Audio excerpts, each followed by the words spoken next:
Sahabat hikmah yang dimuliakan Allah, berjumpa lagi di channel ini dengan nuansa hati yang sejuk dan damai tentunya.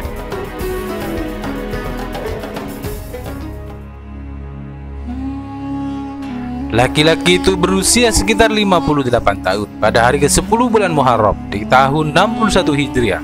Selepas menunaikan salat subuh, dia bergegas keluar tenda dan menaiki kuda kesayangannya. Pria itu menatap pasukan yang tengah mengepungnya. Mulailah dia berpidato yang begitu indah dan menyentuh hati.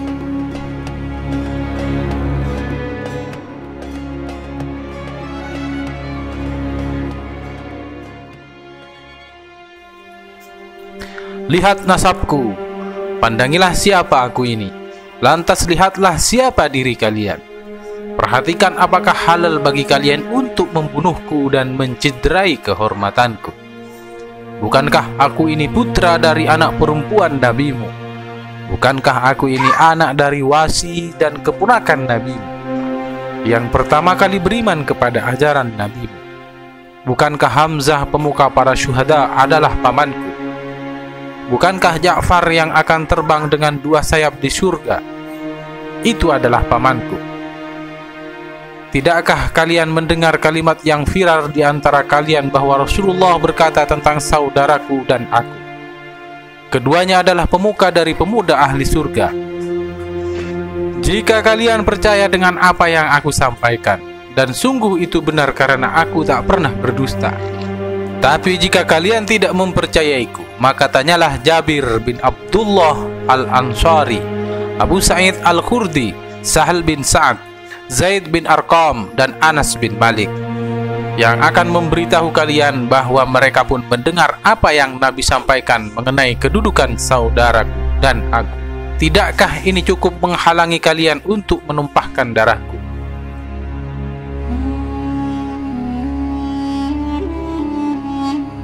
Kata-kata yang begitu eloknya itu direkam oleh Tarikh Al-Tabrani dan Al-Bidayah wan Nihayah.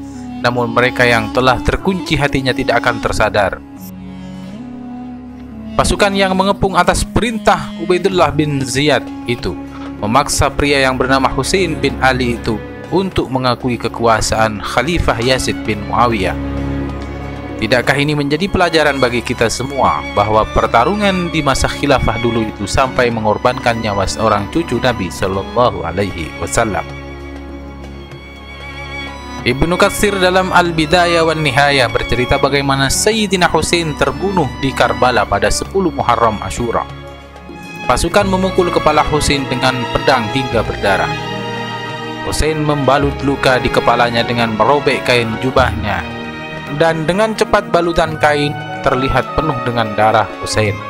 Ada yang kemudian melepaskan panah dan mengenai leher Husain, namun beliau masih hidup sambil memegangi lehernya menuju ke arah sungai karena kehausan. Samir bin Zil Jausan memerintahkan pasukannya menyerbu Husain. Mereka menyerang dari segala penjuru. Mereka tak memberinya kesempatan untuk minum. Ibnu Katsir menulis yang membunuh Husain dengan tombak adalah Sinai bin Anas bin Amr Nakhai, dan kemudian dia menggorok leher Husain dan menyerahkan kepala Husain kepada Khawali bin Yazid. Anas melaporkan bahwa ketika kepala Husain yang dipenggal itu dibawa Ubaidullah bin Ziyad, yang kemudian memainkan ujung tongkatnya menyentuh mulut dan hidung Husain. Anas berkata, "Demi Allah, sungguh aku pernah melihat Rasulullah mencium tempat engkau memainkan tongkatmu ke wajah Husain ini." Ibnu Katsir mencatat 72 orang pengikut Husain yang terbunuh hari itu. Imam Suyuti dalam Tarikh Al-Khulafa mencatat 4.000 pasukan yang mengepung Husain di bawah kendali Umar bin Sa'ad bin Abi Waqqas. Pada hari terbunuhnya Husain, Imam Suyuti mengatakan dunia seakan berhenti selama 7 hari. Mentari merapat laksana kain yang menguning. Terjadi gerhana matahari di hari itu. Langit terlihat memerah selama 6 bulan.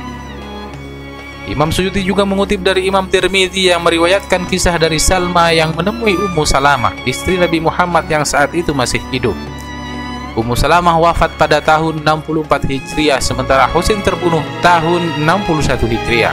Salma bertanya, "Mengapa engkau menangis?" Ummu Salamah menjawab, "Semalam saya bermimpi melihat Rasulullah yang kepala dan jenggotnya beliau terlihat berdebu.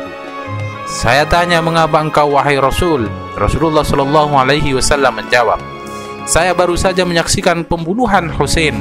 Begitulah dahsyatnya pertarungan kekuasaan di masa khilafah dulu. Mereka tidak segan membunuh cucu Nabi demi kursi khilafah. Apa mereka sangka Rasulullah tidak akan tahu peristiwa ini? Lantas apakah mereka yang telah membunuh Sayyidina Husain kelak masih berharap mendapat syafaat bentuknya Rasulullah Shallallahu Alaihi Wasallam di padang mahsyar?" Dalam kisah yang memilukan ini sungguh ada pelajaran untuk kita semua. Al-Fatihah. Wallahu a'lam bishawab.